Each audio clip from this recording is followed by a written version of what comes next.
Hi, everybody. Thanks to be here for this talk about an experiment in continuous deployment of JVM applications.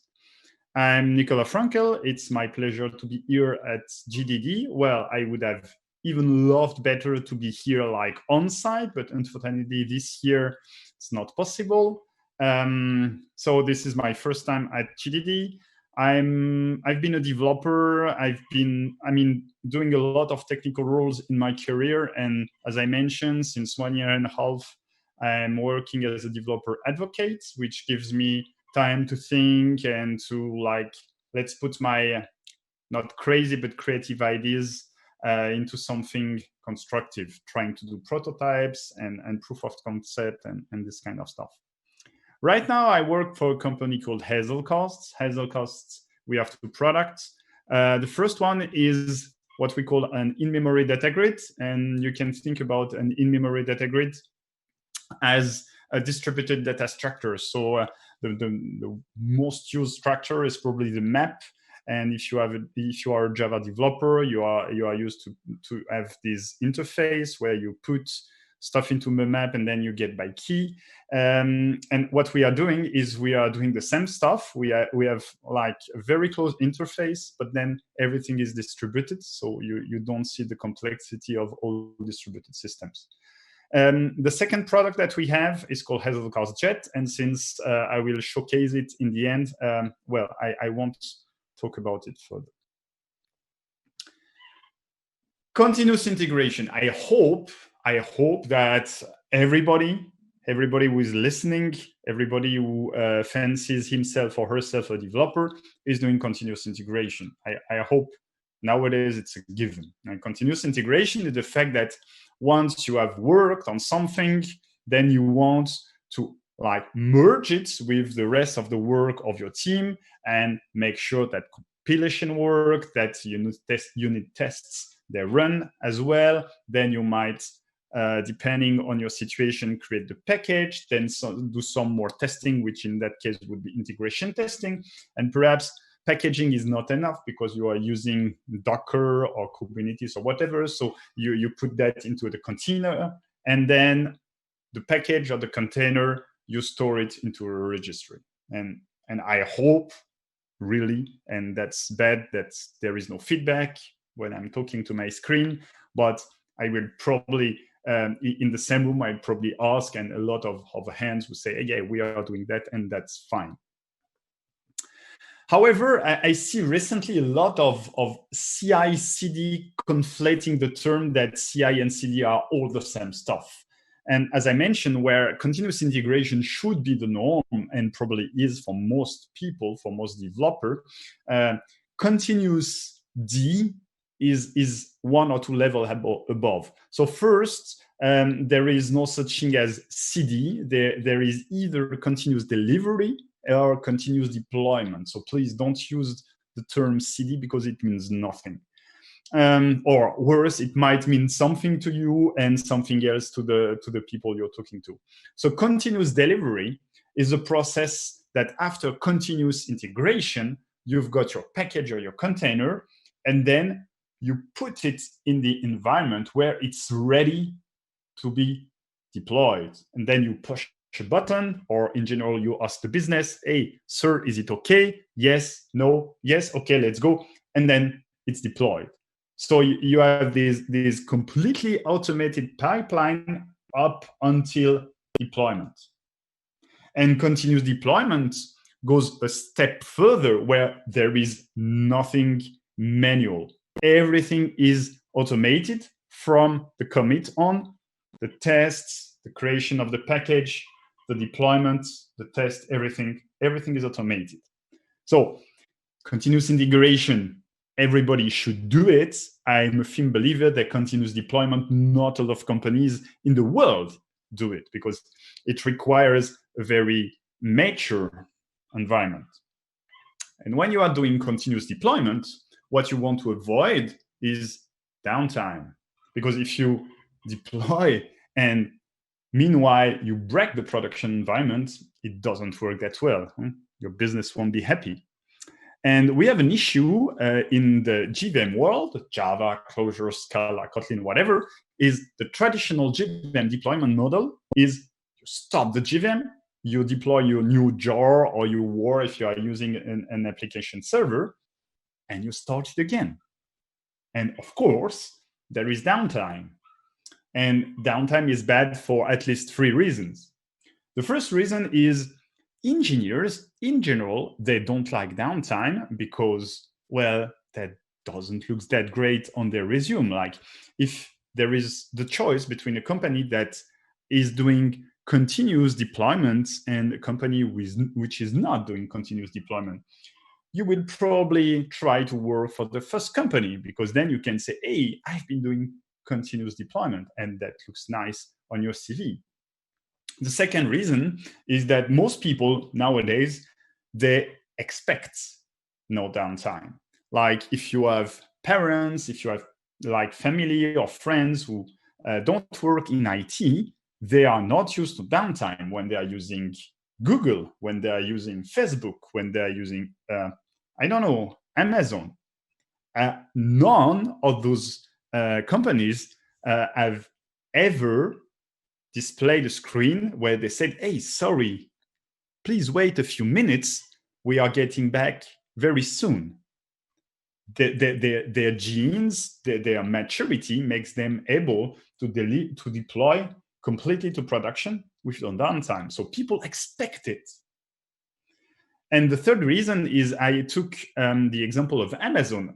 Like, every time Amazon switched off their store, then people would buy it elsewhere, and they don't want that. So every time you switch off your application, if it's an e-commerce application, if it's a sales application, then basically you are not saying at that moment, and your customers, they go somewhere else, and you want to avoid that. So, like, stopping closing the shop, closing the application, having downtime is not a good idea in most cases. Then you can tell me, but hey, we already have zero downtime. You don't know about BlueGreen deployment. Well, I know a bit about BlueGreen deployment. So this is BlueGreen deployment. You have the green environment, which right now is production. So people, when they are making purchases or interacting with your application, they are routed to the green environment and everything is fine. Meanwhile, the IT is releasing the new version of the application on the blue environment. And the blue environment, from a hardware and networking perspective, is exactly the same as the green environment. And there is no production and pre-production. There are two different production environments, and then you switch from one to the other. And when everything is ready, then the router is switched from the green environment to the blue environment. And thus there is no downtime. And of course, if I explain it to you like that, it's very easy, it's simple, everybody can do it. But there are a couple of problems. The first is, well, if I tell you, hey, now we are ready to go, how long does it take for the router to switch from the green environment to the blue environment? Is it instant? Is it a few seconds? There might be some latencies, there may be some cache somewhere. So it's not instant. There might be a slight issue. Now, bigger issue is, what are you doing with the people who are already on the green environment? So you have started putting items in your cart in the green environment, and somebody deploy the new version, and now I am switched to the blue environment. And what should I do? So if I have 2 people, perhaps I can migrate the data from the green database to the blue database. But if I have, and let's say, hundreds, thousands, or 10,000 of concurrent users from one environment to the other, the migration is not instant. So I will be switched to the blue environment, and I will lose my card in the process, which is probably not what we want. So one way to cope with that is to have a single database that is shared between the green and the blue one.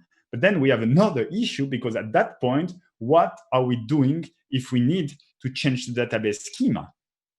And handling the database schema is a talk, changes is a talk in itself. And then it's not only the database, but what about session data? I know that everybody is doing stateless workloads, but that's not really true. like because we need to take the courts into account or the authentication or this kind of stuff. So it works, but there are a lot of issues. And comes Kubernetes, and Kubernetes tells you, hey, but you know about rolling updates. So we have this deployment, we say we have 3 replicas, and then we make a rolling update from version 1.0 to version 2.0, and everything works magically. Well, the same problem applies. State is an issue. So session data, database data, this is not resolved by the Kubernetes deployment object. And all those solutions, both solutions, they require you to have different nodes. And I am a JVM guy, so what if I told you that you could change the bytecode inside the running JVM with no downtime, and you don't need multiple platforms, you just need one single JVM? That would be really, really cool. And that's what I'm trying to explain to you in this presentation. So the first thing is we will have a look at the instrumentation API. And the second is we will have a look at the attach API. Then we will try to bring everything together with some streaming engine. And finally, if the demo gods are with me, I will try to impress you with a demo. Java agents. If you have been working in Java for some time, you probably are familiar with Java agents. At least you have heard the term. And there is nothing magical in the Java agent. Basically, it's just a jar with a specific entry point and additional metadata. And Java agents are part of something that is part of the JVM called the instrumentation API. And the instrumentation API actually allows to change the bytecode of running applications. There are 2 types of agents. In general, people are familiar with the first one, which is the static agent. A static agent is set when you start the JVM. So you add these -java agents, colon, and then the pass on the file system to the agent jar. This is the additional argument that you pass compared to the java-jar my.jar. This is the way that is used by classical monitoring systems that try to monitor where your code is doing. So basically, this agent will intercept the changes, will write a log file somewhere, or will send it to another agent that will aggregate the metrics or whatever. And most of the monitoring tools that I know of are made through agents. But actually, there is another type of agent. There is a type of agent that you don't need to set at startup time. So basically, you have a production JVM, you have a JVM running, it's not running in debug mode, it's running normally. And then you can attach another agent to this running JVM. And this is the scope of the attach API that I will show afterwards. For the moment, you must understand that, as I mentioned, an agent is just a jar with slight differences. So instead of having a main method, a static agent as a pre-main method, and a dynamic agent as an agent main method. Compared to the main method, which only has arguments, we see that there is an additional parameter called instrumentation that will be passed by the JVM. And on the manifests.mf, for a static agent, you have the pre-main class, and for the dynamic agent, you have the agent class. And of course, that said, nothing prevents you from having an agent that is both, can be used both statically and dynamically. If you have both methods and both entries in the manifest. Instrumentation has 2 main use cases. The first is you can change the implementation of the class. Of course, there are limitations, and I will touch them afterwards. Also, you can do automatic transformation of bytecode, and that we won't be using in this presentation. And this is actually the whole of the instrumentation API. You have the instrumentation API. As I mentioned, you can add some automatic transformers. It's just for reference. It's here, but we won't be using that. What we will be using is this method called redefine classes. And you can see it takes a var of class definition. And the class definition is just a class with an array of byte. And this array of byte is basically the bytecode itself.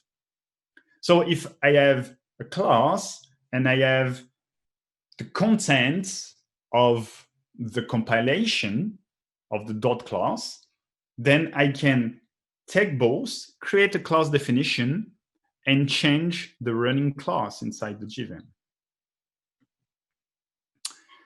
That being said, we need something. I mentioned the attach API, and the attach API is the API that allows you to have a running JVM and to add an agent at runtime. And the good thing is it doesn't need to run in debug mode. It needs two things. The first thing, it needs to run on the same system. And the second, it must know the PID of the production JVM. Bearing that, there are only those two requirements. Nothing else is necessary. And this is the attach API in Hotspot. So basically, you have the virtual machine, which is an abstract class. It offers this static method, attach, and the ID here is the PID of the virtual machine I want to attach to. And once I pass it, I got an instance of virtual machine, and then I can use the load method, pass the path to the agent, plus some options if I need it. And that's all. And now I need something. I need to be aware when there is a change in the bytecode. And then I need to take the bytecode and to move it somewhere. And bytecode in that case is just data. So basically, we can use every way that we know to move data around. And there are two main models, the batching model, and I think that everybody knows about batching. You take data from your main database, you transform it, and you put it into your analytics database. I think that's the main use case of batching. Batching is good when you have bounded data. It can be huge amounts of data, then you go to our big data, but anyway, it's bounded. Streaming, however, means it's unbounded. So you don't know how much data you will be moving around. And that's exactly what we want, because actually there might be changes coming afterwards, and probably there will be. So basically it's like a Java 8 stream, an unlimited stream of events. In that case, it will be an unlimited stream of changes of bytecode. So we need a stream processing engine, and better an in-memory stream processing engine, because some of them are persistent, so you are persisting the data, but here we are just interested in getting the bytecode and putting it into the running JVM. So there is no really need to persist it. There are cloud stream processing engines, so Amazon Kinesis, IBM Stream, Google PodSub. Probably you might be already using some of them, or they are also on-premise. You might be, you might know about Apache Flink or Hazelcast Jet that I will be showing afterwards. I also would like to mention something called Apache Beam, which I find it's a cool idea. Basically, Apache Beam tries to be an abstraction layer over some of the other ones. So, for example, Hazelcast Jet is an implementation of Apache Beam as well. I think it's a really cool idea. Of course, it tries to be an abstraction when there is no really any standard. So it might be quite leaky in some cases, but I think it's interesting. Hazelcast Jet. So Hazelcast Jet is an in-memory processing engine, and we offer it to you with the Apache 2 open source license. You can read the code, you can deliver issues, you can also make pull requests if you want. Everything is on GitHub. And it's available as a single jar. So if you want to start playing with it, you just add it to your dependencies. Then you can start Jet, and then everything will be inside the same JVM. So your application and the stream processing engine will run into the same JVM. It's very good for playing. However, if you want to start deploying it to production, you might want to have multiple nodes. And the problem with this approach is you will have the same number of Jet nodes as the same number of application nodes. So you cannot scale independently. So there is another way to use Jet, is to use it as a server, and then your application will be the client. The good thing with Jet is that it has a very unified API towards streaming and batching. So if you want to go from batching because you are more familiar with it, and afterwards you say, oh, but I want to start doing streaming, then there is just one single line of code that you add, and then you bridge into this other streaming world. Though it's a streaming engine, it has the power of like extract, transform, load that you all know from batching. So here are what we call sources, and you can see usual stuff like Kafka, like IMDG, the file system, database, or even more database events, like this change data capture with Debezium. And then you have the targets, and again, it's Kafka or databases or the file system or whatever. In both of those cases, if you don't have the right source or the right targets, there is an API to let you create your own. So nothing prevents you from having a source that reads from a web service, for example, which I did in some other talk. And then meanwhile, in the middle, you've got this distributed system. So you can scale it up to your heart's content, because you need, I don't know, to do filtering on a lot of data, and you have a lot of memory, and you have a lot of nodes available. So you put as many nodes as possible to be as fast as possible. Mention also that in general, when you are doing transformation, either the transformation is completely self-contained. For example, you want to filter out some stuff, but sometimes it's not the case. Sometimes you need to access data to see, hey, if this data is found, or to take, for example, reference data. So you have this, I don't know, person, and you have only the ID of the person, and you want in your stream later on to have the first name and last name, and you need to check the database. The problem is every time you make a database access, then it takes a lot of time. Then you lose the benefits of being in memory. You lose the speed of in-memory computing. So what you can do is you can load your reference data into IMDG, and then because Jet is made to work with IMDG, and IMDG also is in memory, then everything is in memory, and you can like enrich your stream in a much faster way. Now everything is set. I've told you about the instrumentation API, I've told you about the attach API, I've told you about the stream processing engine, and this is our design in the end. So we have this production JVM, and this production JVM runs the application. So you have the application running, and now we want to make changes to it.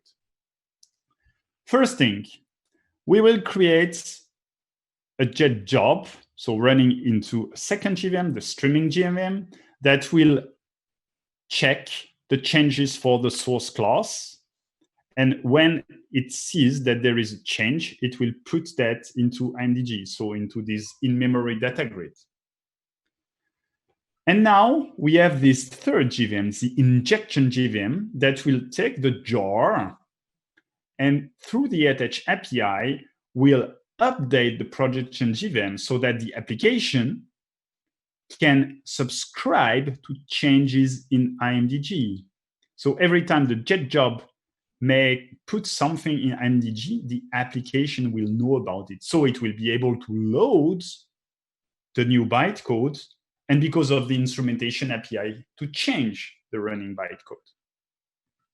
This is another way of looking at it. This is a sequence diagram. So we have this jet job, and it will continuously loop to read the source class.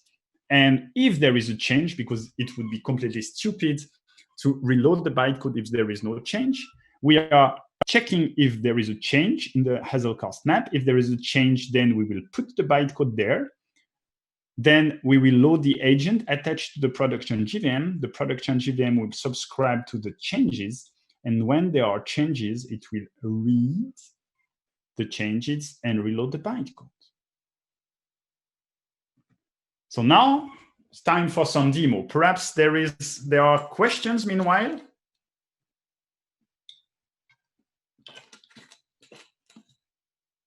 No questions. No questions is good and bad at the same time. Okay, so here I have my main application, and my main application is just a simple servlet that I will launch with Tomcat.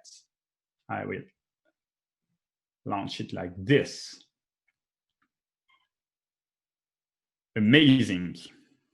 And normally here, if I type hello, I can see that it tells me hello world. So here, of course, here I'm hosting that on my machine, but let's imagine that this is the production environment. So I won't touch it ever again. I close it, nothing happens. And then I will have this stuff. Here I have a copy of the hello servlets, and that will be the source for my changes. So this is what I want if I change something here. I want the bytecodes to be read and updated into the production JVM. I have also the job. So now, I'm sorry, but I've written some Kotlin because I love Kotlin, really, really, I love it. So I have this job called pipeline, and pipeline basically will read from something called classes, and basically classes is just like changes from my file system. And I will dump it into the log just to be sure. Of course, you don't need to do that, but you know this is a demo. And then it will check that there are changes. And if there are no changes, then it will filter those events out. And then I will write everything into the IMDG map called bytecode. So this is a job. Then I have the agent. The agent is doing the following, is doing, hey, I will get the map called bytecode, and I will add an entry listener. And basically what this entry listener does is it will check for changes. And when there is a change, it will get the class. So in the map, the key is the class name, and the value is the bytecode. So the byte array. And I will just call the instrumentation redefined classes that I've talked about just before. And again, instrumentation is, I'm able to access it because there is this agent's main method. This has already been compiled. And finally, I will need to attach it, and attaching it uses the attach API. And as you can see, it's very, very simple. I will need the PID. So instead of having to check the PID every time, I've written a small routine using this process handle new API to get the PID of the running JVM. So the one that ends with main, or Hazelcast bytecode stream.main. So the one that is right now running here. And I only need to pass the path to the agent. So I can show it to you. It's here. So I've already compiled it, packaged it, and it's here. It's just this one that we just saw.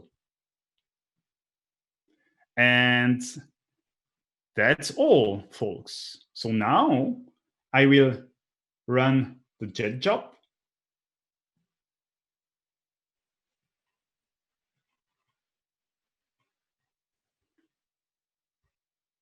And you can see, as I mentioned, I output just to be sure that something is doing, and then I will attach the agents dynamically to the running JVM.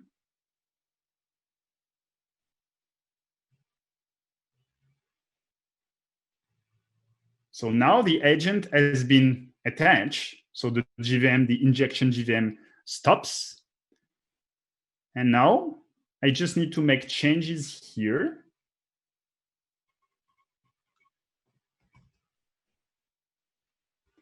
Compile it.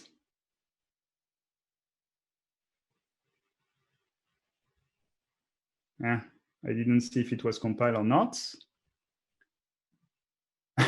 I knew it. It's not compiled. It's here. This one should be compiled. So it's source. Okay, let's go back. That happened to me previously. I will start again everything because obviously something is not working. 2 seconds. I run this one. Yes. Now I run the jet job. And I attach. And now I run that stuff. I compile it.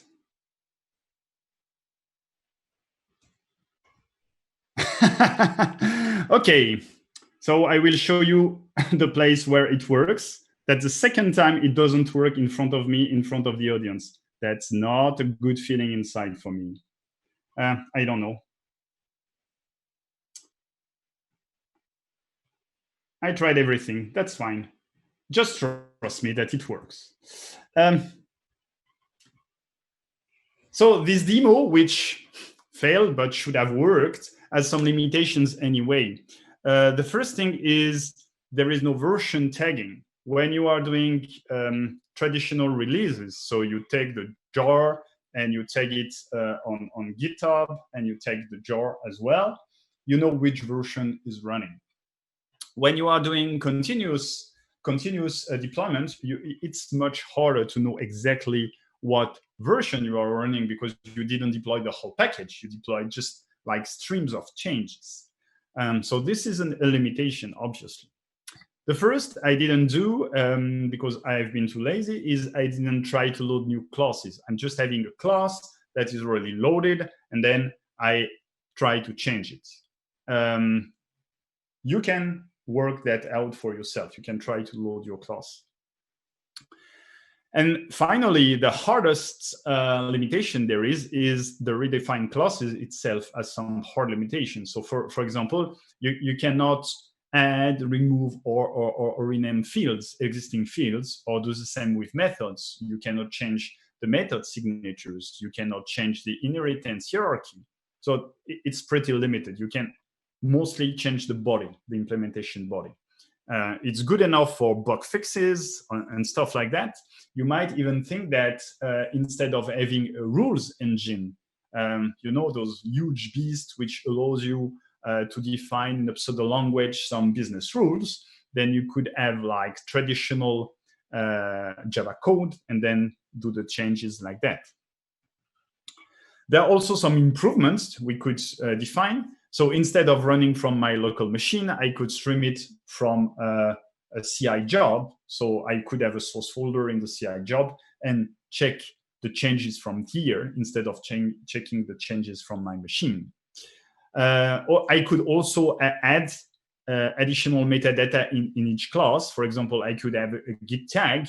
So I could know, perhaps I don't know which exact version I have in production, but I would know that this class is version 1.2.3 and this class is version 1.2.5 and this kind of stuff. And finally, to bypass the limitation of the redefined class method, what I could do is to have a specific class loader, a custom class loader. So if you have been doing the Spring DevTools, you know that Spring DevTools allows you to make changes to your code, which is running on your machine, and then instead, if there is an incompatible change, instead of restarting the whole JVM, what it does is just discards your code, because your code has been loaded in a dedicated class loader. So there are two class loaders. One is for your code. The other is for the whole dependency hierarchy. And in general, when you code, the dependencies are very stable.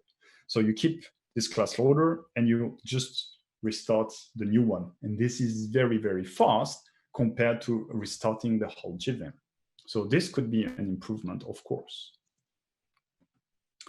So thanks for your attention. You can read my blog where I publish weekly blog posts. You can follow me on Twitter. And if you want to make sure that I didn't lie to you, that it works as expected, because in general, you say it works on my machine. Here, it doesn't work on my machine, though it worked Monday. So fun stuff always. Then you can try to grab the code by yourself and try to do the same on your machine and check for yourself that it works indeed. So perhaps there are questions now.